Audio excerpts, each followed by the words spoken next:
आज तनी कुछ घर का काम बा तो आज ना मिले आ पाई हम काल मिले आई। हाँ दोपहरिया में 2 बजे। ख्याल रखिए अच्छा से खाना खाइए ठीक है ना। अच्छा से रहिए टेंशन मत लिया। नहीं हाँ ठीक है हमके बहुत ज़रूरी काम करे बा कुछ काम कर लेते हैं हम ठीक है रखत यहाँ बाय। दी अब बहू आई ना तब देख जाई।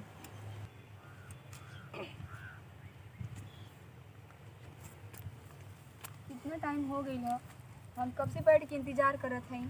अच्छा ना लगत हम ना बात करब हम का भइल पलक का भइल है। हां यह आवे के टाइम है।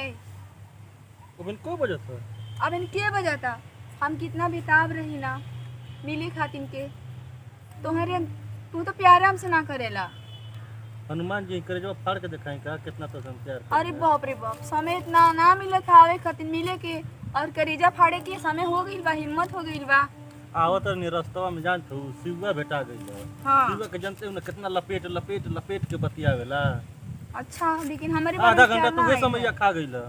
हाँ इतना ना नाराज होकर जाला। लेकिन ये ना सोचला है कि हम कितना बेचैनी से बेताबी से इंतजार करत हैं अगोरत हैं। अरे त तीर कटे त दौड़ल आवत है गेहुआ में एना देख तू कितना कुल्ला आई होई लग गेली। बताई ना हमके अच्छा ना लगेला ना हम बहुत बेचैन हम केवन कहे कि तोहरे बिना हमके अच्छा अच्छा लगेला। से बढ़ जाना पैरवा दर्द करे लगे तो हमको चिंता हो ठीक जाएगी। न हम का बताएं कि तो कितना प्यार करी ना जानत हो एगो बात बताएं हाँ बतावा तोहरे बिना हमें कोपल रह ना पाई ठीक न। हम तो ना रह पाए। चलो ना कहीं मंदिर में शादी कर ले जा। शादी हां शादी के लिए हम ये सोचत है ना कि तनी कुछ दिन के बाद शादी करे के। ये जो तो 1 मिनट रह ना जाता तोहरे बिना मालूम कितनी खाई ना आधी रोटी खाई ना। तू तो आधी रोटी खा ला लेकिन हम तो कबो कबो हो ना खाई ला वैसे सोचलत कि याद के हमार पेट भर जाला। अब लेट मत कर हमसे बर्दाश्त ना हो जान लू। हां इतना प्यार करेला हमसे। अरे तो हम कितना प्यार करना है देखा ना देखा तो की स्पीड में चला तो पूरा 120 की स्पीड में चला था। बाप ई बतावा अभी हमरे लगवा हवा इतना कितना तेज धक धक करता। हां जब हमसे दूरी रहेला तो पूरा कितना धक धक करला कितना धक धक करला। अब तू जाना कितना धक धक करेला। हाँ बहुत प्यार करेला हमसे ना सही में लेकिन इतना हम तोरे कपारे पर हाथ रख के कहत हूं जानत हवा कितना बेताब भइला धक धक कितना कइल ना ठीक बात ना हो। तो ना कले कि दिलवा के दर्द बढ़ गई नहीं तो नहीं से प्यार करके ऐसा मत कह दिलवा के दर्द मत बढ़ावा ठीक प्यार करत हवा तो ठीक बा लेकिन इतना बेताब मत रहा। एकर मतलब तू हमसे प्यार ना करी ठीक अरे प्यार ना करेलू हम कब से यहाँ बैठ के 1 घंटा हो गई हमके इंतजार करत हैं। अब घर जाई तो माई कही तू गई रही खेतवा में बथुआ तू खोटे गए धनिया ले गई ह इतने टाइम में अली ह तो माई के कोनो न कोनो बहाना कुछ कहे पड़े के माई सुनो खुरपी आवत रहनी नहीं ई जानत हवा ले सुनो ना परसों खुरपिया गइल ह त माई से कह देब ना कि ए माई दूसरे खेतवा में ना सुनी तो आइल रहली हवा घास करे तो कहतिया ना कि ए रुक रुक रुक पलक रुक हमके अकेले डर लगा था हम रुक गई रहली ह हम तोरे खातिर कितना कितना झूठ बोली ना हम का बताए तुमसे हम। अच्छा ठीक बा अब हम चाहते हैं ना अब नाई हमार जरूरत हुई अब तुम चल ले सोना। ठीक ठीक I love you I love you जाती ना सोना अपन ख्याल रखिए ठीक ना। आई लव यू जाती हैं बाय बाय। हम कब से बैठ के इंतजार करत हैं हमके कुछ अच्छा ना लगता कितना हम बेचैन बानी हम नहीं देखी लेना तो हमके कुछ भी अच्छा ना लगेला पागल जैसे हम रही ला। हम पलक हमार सोना कहाँ रहला अभी तक ले ना जनबू गड़िया में कना पेट्रोल खत्म हो गया ना हाँ तो टंकी पर छोड़ के आइल है। हमेशा तो पेट्रोलो खत्म हो जाला का। हाँ हम जानलिए ना कि हमार सोना इंतजार करते हैं हमारे लिए भाग के नहीं हो। पैदल पैदल हाँ तब तो पैरवा दुखा गई हुई। अरे बहुत दुखात हो एकदम। अरे बाप रे बाप हम्म तो कहा ना तेल एक्स्ट्रा भरवा के रखेला।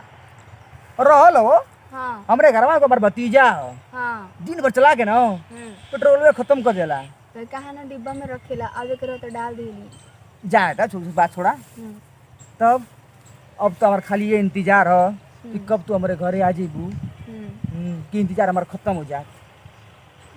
हम वो तो ये सोचे थे अच्छा लेकिन का करी हम कि कब हम तेरे पास हमेशा खातिर रहते हैं। सही में हाँ यानी तू भी चाहत हो ना हाँ कि जल्दी से ब्याह हो जा। हाँ का करी अच्छा ना लगेला दूरे रही के ना। बात तो ठीक है कताड़ू हम्म। आज छुप छुप मिले ठीक नहीं है ना। हाँ अभी केहू देख ली केहू जान जाई। अरे चलो वो देख लो तो क्या बिगड़ जिए मन का। अब तो मन का लाइसेंस मिल गई ल। फिर भी डर लगेला ना। हाँ कहाँ से कि तोहरे घर वाला हमारे घर वाला पकड़िया से तो छोड़ दिया से अब बाहरी को पकड़िया से तो कूट दिया से ना। नाही कुटिया नाही। अब जल्दी से ब्याह हो का हो पलक देखा घर में पलक ई का होता ई ये के क्या हो? होता नहीं देखा तो क्या होता प्यार करे थे प्यार। ई के क्या फलक करत हो हाँ हमसे क्या करेलू प्यार इनसे क्या करेलू हम इनसे भी प्यार करीला इनसे शादी करब हम। अरे यार ये सब अच्छा काम ना। हाँ हाँ कभी हमसे प्यार कभी इनसे प्यार कभी उनसे प्यार। हाँ तब जान लू प्यार का चीज होला। का चीज बोला। तू प्यार ना करेलू हाँ मासूमन की दिल से खिलवाड़ करेलू। हम तुमसे कबो कहली कि हम तुमसे शादी करब। हम तुमसे कबो ना कहली तुमसे शादी करब मगर इनसे तो हम हमेशा कहिला हम तुमसे शादी करब। जा दो बेचारा का दिल टूट गईला बर्दाश्त ना होता। ए भगवान इनके सहे का शक्ति दे। अरे बाप रे हम तोहरे खातिर भगवान से दुआ करते ए भगवान इनके सहे का शक्ति दे दिया। अबे नाटक बंद कर अच्छा निकल जाओ यहाँ से जमा लेना ही पागल कहीं का। और ही हंसला हम तो जिंदगी भर ना सब को भैया हम ई सोचत हई ए हम ई सोचत हई अरे 2-4 दिन हम रो ओकर बाद हम हंसब। ए पलक हाँ पलक हो हम ई सोचत हई कि जोहर खा के मरी की फांसी लगा के मरी हो। कुछ करके ना मारा बेकर सामने जी के दिखाई। तो ठीक बा जा जिया जा का तो। करी आइला ह जा जा तो। यहाँ से। बेवकूफ कहीं का। अच्छा ठीक बा हम्म। हम जाता नहीं जयबू हाँ ए सोना हमको नाम धोखा देबू हो। विश्वास ना हा ना तोरे विश्वास बा हमके ठीक बा हमारे संग ऐसा मत करिया ना। ना ठीक बाटे चल घरे हम जाती ना तू जा अपने घरे। जेबू ठीक बाटे बाय बाय। हम ना विजय से बहुत प्यार करेला बहुत प्यार जिंदगी के सपना सजा ले बानी एकदम दुल्हन बने के शादी करे के एकदम हमके रही नहीं जाता हम पास में रहल चाहतनी एकदम। और ई एकरा से हम 2 दिन हंस बोल के बात कही लेनी ये अपने आप की समझ लेला कि एकरा से हम जीवन साथी बनब है।